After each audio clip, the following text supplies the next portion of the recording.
Hey everybody, Jonathan Bailor back. Very, very excited about today's show. I'm looking out my window. It is a beautiful, sunny morning here in Seattle with the first frost. It is the first frost. We have a glazed yard I'm looking out on, and it is quite lovely.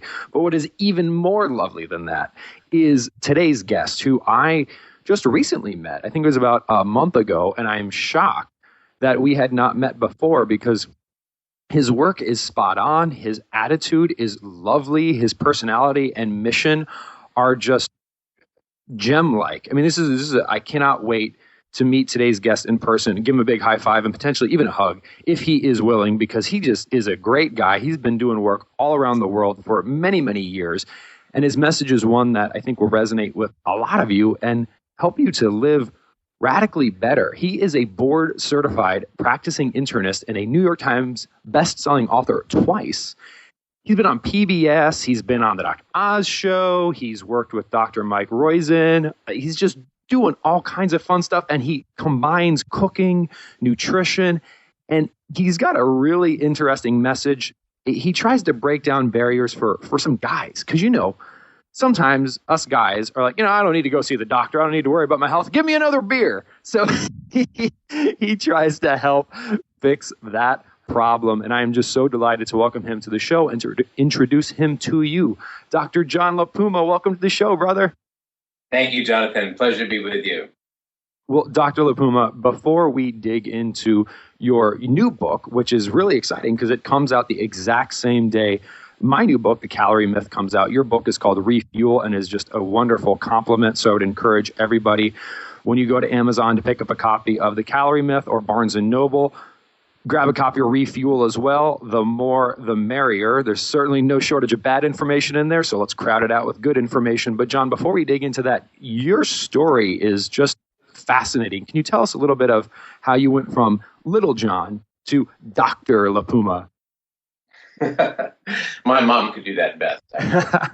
But I was lucky to go to college and then to medical school, trained in internal medicine, and get on the fast track in medical ethics, where I did the first fellowship in the country for physicians who wanted to train in medical ethics and general internal medicine at the University of Chicago. But as I helped to develop with Dr. Mark Siegler at the university the field of medical ethics, I became really overweight myself, and I spent a lot of time trying to help patients and doctors deal with problems near the end of life, but found I didn't pay attention to my own health and didn't know what to say to my own patients who were overweight. So I got off that track, went to cooking school, learned to cook, came back, started Chef Clinic, and then helped Mike Roizen develop the Real Age diet and cooking the Real Age way. And more recently have been interested in the Chef MD concept of food as medicine, particularly culinary medicine. And Mike Roizen and I taught the first cooking and nutrition course for medical students in the country at SUNY. And then later I was able to teach culinary medicine in the first clinical course at DMU. So my interest, Jonathan, is really in allowing people to use not just food as medicine, but to take control of their lives in new personal ways that they haven't before, and that medicine really hasn't given them a shot at. Dr. Lapuma, why? So you mentioned a great point there, which is medicine hasn't given them a shot at. This idea as food as medicine to many non-physicians seems radically self-evident. Of course, what we eat impacts our health, but it seems like there still is some doubt about that in the medical community. Why is that? I think, Jonathan, it's two reasons. First, nutrition really hasn't had the very careful, hard science look that infectious disease or cardiology or orthopedic surgery have. We haven't considered it as seriously, I think, as a profession as we need to. And then the second reason is that a lot of physicians simply haven't been trained in the power that food can deliver to patients and the meaning that it has for patients and the joy and actually both preventive and therapeutic benefits it can have. So I think that those two reasons together have added up to what we're seeing in the broader public, the great interest in cooking in farmers markets, in doing it yourself. Even the makers movement is connected to this. So we're experiencing a renaissance in the power of food as medicine, and to combine that with nutrition in a way that actually helps to prevent and treat disease with what I might add is often fantastically tasting, delicious dishes. Well, that's like the best of both worlds. I love, Dr. Lapuma, that you use the word renaissance and that your message is always one of positivity and deliciousness, because it does seem like over the past 40 years, if the mainstream medical community has, quote unquote, taught us anything, it's that we should almost fear food and go out of our way to consume as little of it as possible, when it seems that the modern research, to your point, is actually saying, no, you need to go out of your way to eat more of the right, delicious, whole, natural foods. Is that fair? It is. The right fuel for your body can actually make it a super efficient machine, which is especially important for men who have not been taught that or brought up in the culture of the idea that food can be fuel that can either be high octane fuel, the kind of fuel that you really want, or, an 81 that it really ought not go into anybody's tank.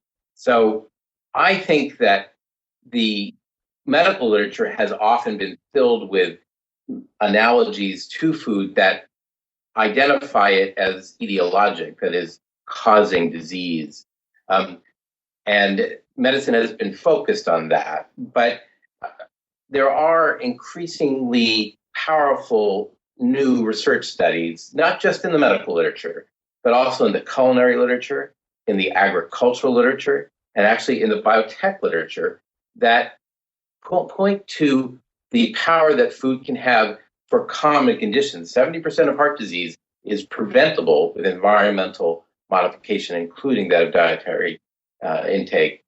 80% of many of cancers probably are preventable with environmental changes, including that in nutrition. And those kinds of data are shocking to people, but in fact, food can be some of your most powerful medicine, and exercise, to your point, is often just as powerful. In fact, both ought to be written on prescription slips.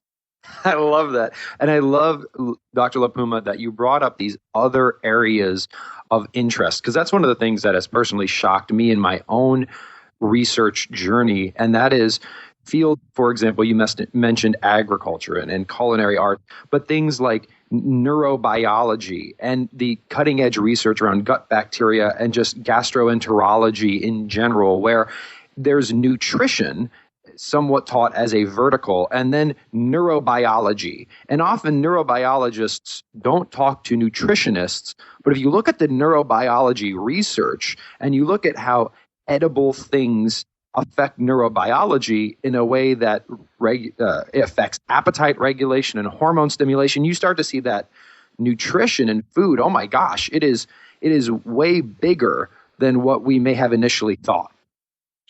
No question about it. And I think men and women respond to the idea of nutrition differently. Men, and we see that in comfort food, for example. Women prefer comfort foods often that are desserts, that are chocolate or ice cream or sweets. Men prefer comfort foods that are meals, meatballs and spaghetti and meatballs and meatloaf and roast chicken, large pizzas. That these are comfort foods for men. And so what food means to us psychologically is very important to how we metabolize it and how we consume it. Men specifically respond to food and to programs that are engineered, as you point out, for their brain, for the idea that food is something that men can think of in the ways that are valuable to us, which are about stamina and strength and being able to take care of ourselves and others. That kind of notion for men is a central tenet to how men can begin to re-understand what goes in their body comes out as either, for example, testosterone or estrogen. Dr. Lapuma, I'm so happy we've bridged this gap here into to talking specifically about your approach specifically to men, and you have a phrase you say, men don't diet, men refuel, because I think both for our male listeners this is obviously going to be very helpful, but maybe even more so for our female listeners, because Dr. Lapuma, I can't tell you how often I hear our female listeners, who about 80% of our listenership are female, saying, this I'm focusing on food, I love it, but I just can't get my husband or my partner to care. I just cannot get them to care. There's like, whatever. How have you found, because your new book's called Refuel, it's very much focused around talking to men on men's terms about taking control of their health. How have you found to make men care about their health? You know, the way to make 10 men care about their health is to meet them where they are. What do most men care about? And bear in mind, these are big generalizations, but in each of these generalizations, there's a kernel of truth that I think may resonate with listeners. And it is, to return for a moment, what men care about is getting strong, building stamina, having sex, looking and feeling better, having sex drive. Men don't care really about their cholesterol levels or their blood pressures or their blood sugars. And they care a little bit about maybe getting a heart attack or a stroke, especially if their dad or their brother or their uncle had a heart attack, or a guy at work had a heart attack. It kind of begins to bring it into focus. But if you meet men where they are and use the language that they understand, then you can actually reach them about going to the doctor, about getting their blood pressure and blood sugar and cholesterol checked, about having more energy to do the things that you as a woman want to do around the house, outside together in the park, at playing tennis, whatever kinds of activities you like to do, but your guy doesn't have energy for. The way to reach him about that and to reach him about getting to the doctor is, for my plan, to do it with him, to do the Refuel plan with him. But actually, any kind of program that he wants to do together, you as a woman ought to consider doing as well, and speaking to him in ways that he understands. For example, in our program, we found specific phrases that were especially helpful to men that women could use, and specific phrases that we found were not. Like the encouraging phrases on appearance are, "I can tell you lost weight, especially from the side." Men like to hear that. On encouragement, we found, "You can do it," or "You look great," or "I'll do the shopping for any recipe you want to try." These are helpful things that men want to hear. And if a man has a little bit of success, say, "I don't want to lose you," or "The kids really like your dinner tonight." Those kinds of things are positive for men. They like to hear it. So when they they make a little bit of an effort, then they get rewarded by the woman in their life who says, "You know what? I recognize that you're doing something positive for both of us, not just you." The ways to discourage men are being judgmental, like, "Don't lose too much weight," or "Are you really going to eat that?" You know, we've all had that. We've all heard that too. But those aren't the things that help men, or for that matter, help women. And negativity kind of can squash men when it doesn't look like that they can. So the kinds of things you want to say are positive, are reinforcing, are helpful in the sense that you're in it together and that you're partners. This, of course, is a lot easier to say than to do, but it starts by simply saying, "Look, men need easy. Have an easy program." The program I designed for men that we tested in a beta test and presented at Stanford and South by Southwest, and that the Refuel book is about, is very simple. It's, men need easy. We put men on 2 days a week of 50 grams of carbs or less, 3 liters of citrus water every day, and 5 minutes of high intensity interval training, 5 minutes, aerobic and strength every day. And we went through 3 phases and taught them simple sleep and stress habit changes. And men were, blown away. Their energy levels went through the roof. 75% of them enhanced sleep quality, 75% increased muscle mass, 57% improved erectile function, which is, I pointed out, is what men really care about. And the men who had a woman who was willing to help, who could help with the shopping, who could maybe help with the idea that dinner could be for everybody, that we don't have to eat separately, of course, who could exercise with their man, actually did even better. They did even better than the average 11-pound weight loss of over 24 days.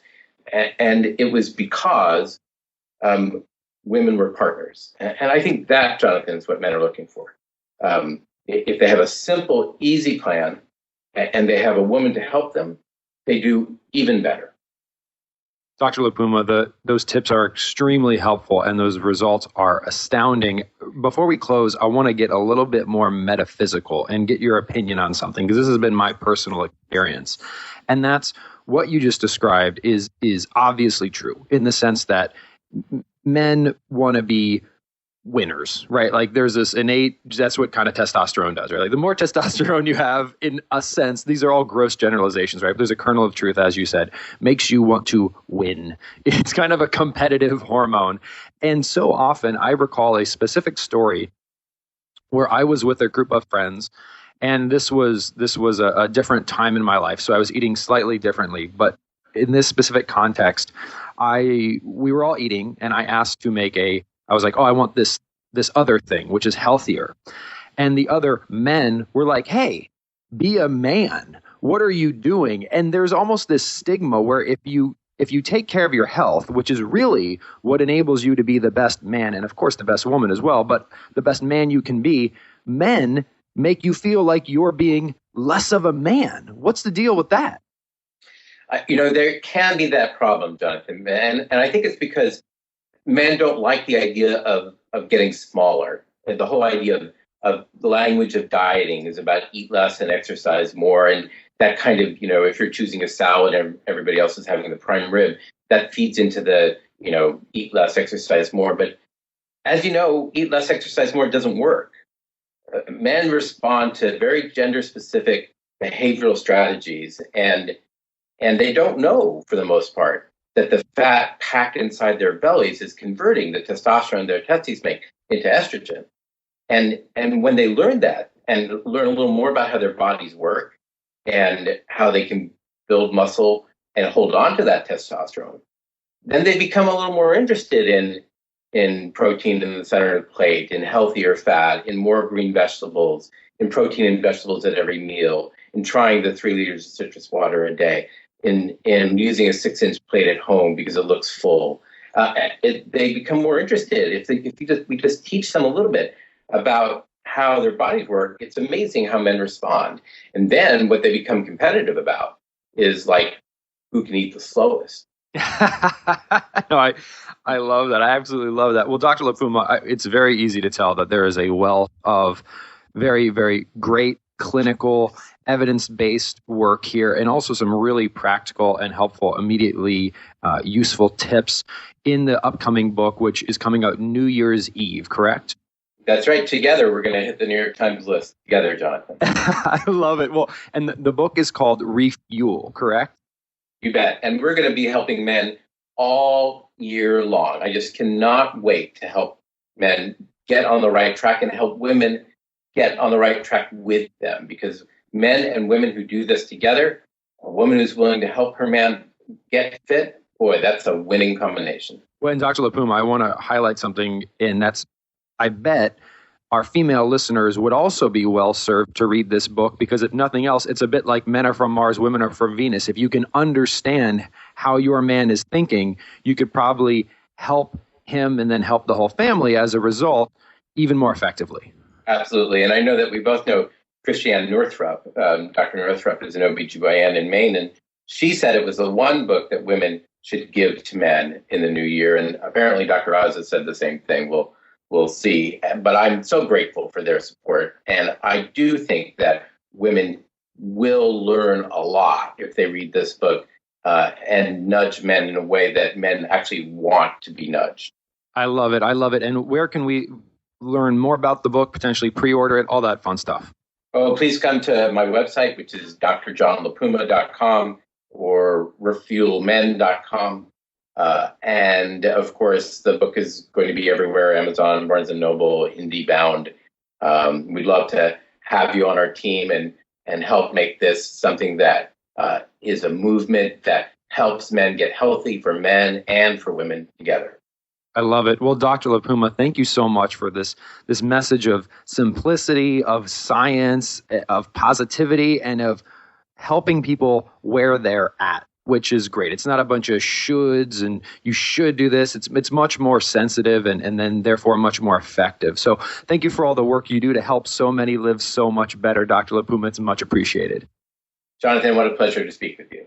Listeners, I hope you enjoyed this wonderful conversation as much as I did. Again, our guest today is the brilliant and caring Dr. John Lapuma. Check him out at drjohnlapuma.com or just do a web search for that. And especially check out refuelmen.com because that's where you can learn more about his book, which comes out the exact same day as The Calorie Myth, this New Year's Eve. So be sure to grab them both. And remember, this week and every week after, eat smarter, exercise smarter, and live better. Chat with you soon.